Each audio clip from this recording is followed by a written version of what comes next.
Oi gente, tudo bem com vocês? Eu espero que esteja tudo muito bem com todo mundo que está assistindo esse vídeo, tanto pelo Instagram quanto pelo YouTube, porque, enfim, eu passo bastante tempo às vezes, né, sem falar sobre assuntos que eu considero relevantes, mas aqui eu trago mais uma contribuição que pode servir ou não de inspiração para alguém de alguma forma. E espero que sim, e também, se não, paciência. Primeira coisa que eu quero ressaltar aqui nesse vídeo é que eu não levo uma vida instagramável. A minha vida não é instagramável, não é aquilo que se espera de uma pessoa nas redes sociais, ou não somente nas redes sociais, né, mas de modo geral, assim, nas mídias sociais, né, no próprio YouTube, assim, eu não tenho uma constância, eu não fico ali pensando em atualizações o tempo todo, e à medida que os anos foram passando, eu fui chegando à conclusão que realmente eu não tenho esse perfil de usuário de internet que fica se expondo o tempo todo para tudo, né? Eu não faço da minha vida um espetáculo. Acho que a melhor definição é essa. Eu não consigo transformar a minha vida, que é tão ordinária, que é tão comum, né? Que é tão prosaica, em alguma coisa que seja relevante para as redes sociais. Mas isso não é um problema. Eu prometo que não é. E na verdade, apesar de eu entender que o meu modo de viver não é um exemplo a ser seguido, que o modo que eu entendo a vida, que eu entendo o mundo, não é a régua do mundo, inclusive porque a maioria das pessoas nesse mundo não são autistas, e eu sou. Eu acho que é importante a gente refletir muitas vezes sobre o peso que a gente tem dado às redes sociais, a importância que a gente tem dado a essas interações e o quanto isso tem afetado muitas vezes as nossas relações interpessoais, a nossa visão de nós mesmos, o nosso emocional e o nosso psicológico por consequência. Eu vejo ultimamente que a dinâmica das redes sociais favorece muito aquela coisa de nós precisamos buscar validação o tempo todo. Só que antes isso era uma demanda individual. Isso tomou contornos mais definitivos a partir do momento que isso virou uma moeda de troca nas redes sociais, principalmente aqui Instagram ou TikTok ou outras redes, justamente porque o engajamento passou a valer como uma moeda, como um indicativo de relevância daquele perfil ou daqueles perfis para possíveis contratantes que queiram fazer, né, as suas publicidades e tudo, e faz sentido por um lado. Só que daí a gente pega a origem da coisa, que é justamente essa necessidade de validação o tempo todo, transforma isso em moeda de troca e a gente vê as pessoas adoecendo mentalmente, emocionalmente e muitas vezes fisicamente em nome desse engajamento, em nome dessa coisa tipo, nossa, eu preciso realmente estar o tempo todo em evidência, porque senão a minha existência deixa de ser notada, a minha existência perde o valor, né? O meu valor individual deixa de ser individual e passa a ser completo somente quando visto no outro. É interessante observar isso porque tem certos transtornos de personalidade, como o transtorno borderline de personalidade, né, o transtorno limítrofe, e também o transtorno narcisista. Eu já chego lá, mas vamos falar primeiro do transtorno borderline, que os dois estão no Cluster B, né? Mas o transtorno borderline, ele tem esse aspecto central. Eu, indivíduo, não sou completo. Eu só me vejo completo e realizado no outro, refletido no outro. Por quê? A pessoa que tem o transtorno borderline de personalidade, ela não tem um senso de identidade firme próprio em si mesmo. Então ela precisa buscar essa identidade, esse pertencimento fora dela, no outro. Por que eu quis mencionar isso? Porque as dinâmicas de interações que começaram nas redes sociais e que agora vão além das redes sociais, já tomam a vida real, vamos colocar assim, porque nós somos muito mediados por essas relações de redes sociais, elas colocam a validação como uma condição necessária para a existência daquela pessoa ou para a existência daquela pessoa ter valor. Isso é problemático demais. Isso é terrivelmente problemático. É problemático porque faz com que a gente se torne com que nós nos tornemos cativos de algo que é externo a nós, né? A minha existência só passa a ser uma existência de valor se o meio me aprova. E isso naturalmente vai invadir meios acadêmicos, laborais, da mesma maneira, né? Então, se você não recebe toda aquela validação, você pode sofrer consequências reais no mundo real. Falta de oportunidade de emprego, portas fechadas, caso você não esteja em conformidade com a maioria hegemônica, que pode ou não estar numa lógica de seita, mas isso é um assunto para outra questão. Eu volto à questão do borderline porque o que antes era exceção tem virado regra, né? E as pessoas vêm adoecendo emocionalmente e psicologicamente por conta disso. Porque cada vez menos elas enxergam o valor nelas mesmas. Cada vez menos elas conseguem enxergar um traço de identidade própria nelas mesmas. Justamente porque essa ideia de que eu só sou completo quando o outro reflete aquilo que eu quero ser, vem se tornando cada vez mais comum e tomando esferas diferentes nas nossas dinâmicas sociais. E aí entra o aspecto narcísico da coisa. Como eu falei, tanto o transtorno borderline quanto o transtorno narcisista, ambos estão no cluster B. E eles se assemelham em muitas questões.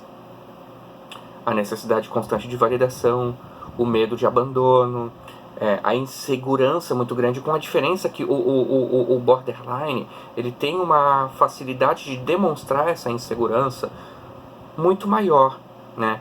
E a pessoa que tem o transtorno narcisista, ela mascara essa insegurança como uma atitude predatória, né? Pessoas narcisistas são, assim, resumidamente, predadores sociais, né? E essa predação, ela não acontece muitas vezes de uma maneira óbvia, certo?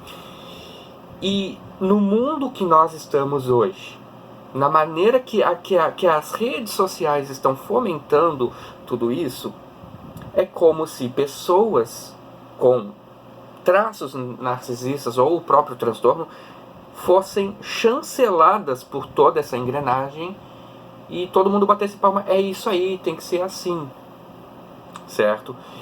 E o que acontece? Quem às vezes, como eu e como tantas outras pessoas, não tem muito esse talento para ficar se expondo ou para se colocar de maneira competitiva diante dos outros, acaba ficando para trás. Mas, gente, isso não é um problema, pelo menos não deveria ser um problema, tá? Porque a gente vive num mundo que coloca todo mundo sempre em comparação uns com os outros, né? Que fomenta, que estimula essa ideia de competição entre as pessoas, Só que isso não é saudável, isso não é o desejável. As pessoas não devem agir dessa maneira. Ou pelo menos deveriam tentar não agir dessa maneira, né?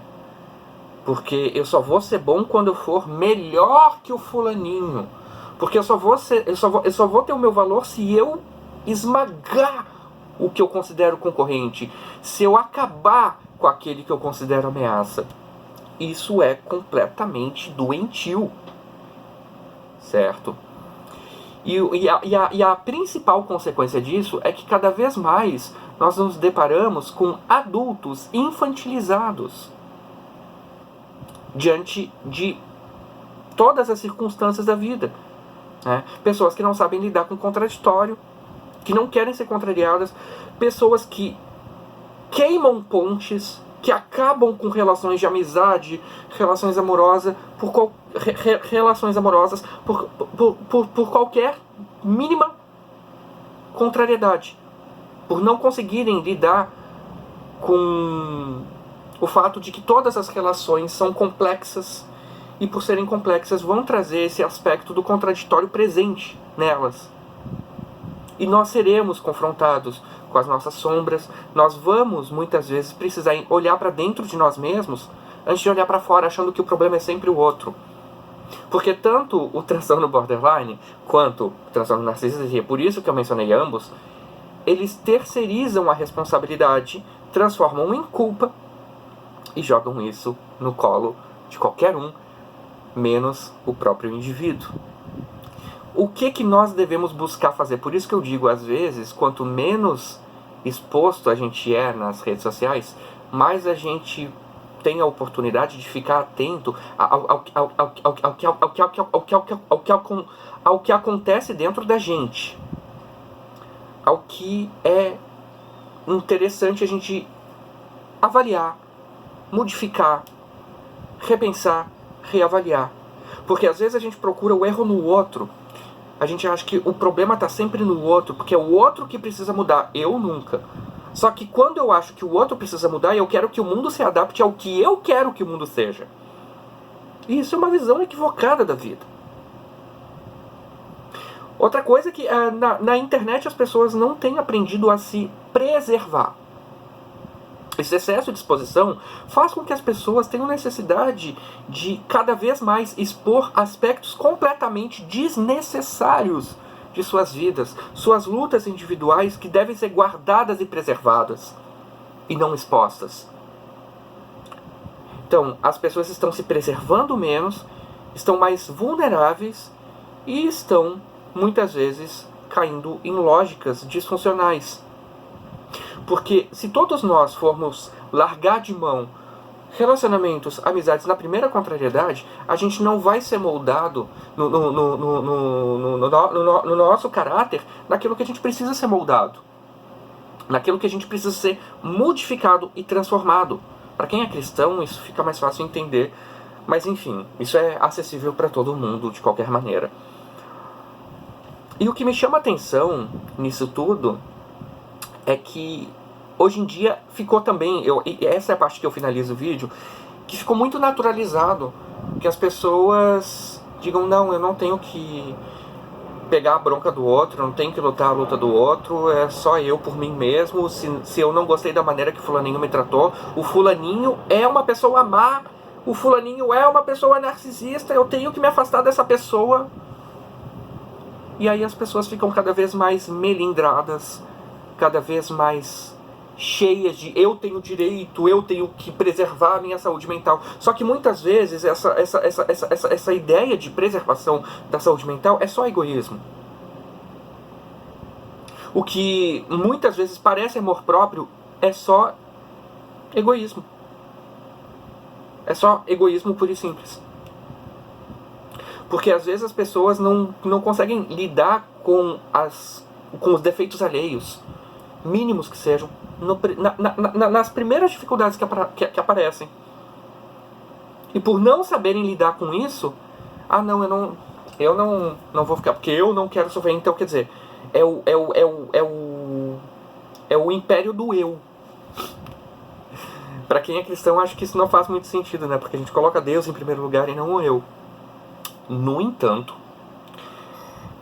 não significa que nós tenhamos que ter tolerância infinita com pessoas que realmente são recorrentemente tóxicas e que têm atitudes problemáticas repetidas e reiteradas durante anos e décadas, né? Já aconteceu comigo de eu lidar com uma pessoa, que eu não vou citar nome, não preciso disso, que em 20 anos não mudou de atitude.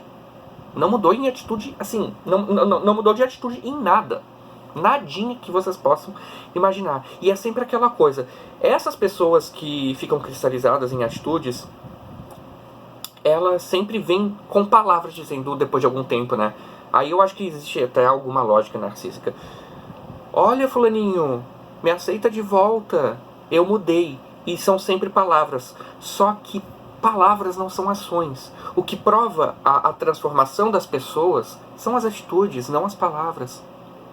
Então, com o tempo que eu já tenho de vida, né, 39 anos, eu aprendi a desconfiar daquelas pessoas que chegam dizendo eu mudei.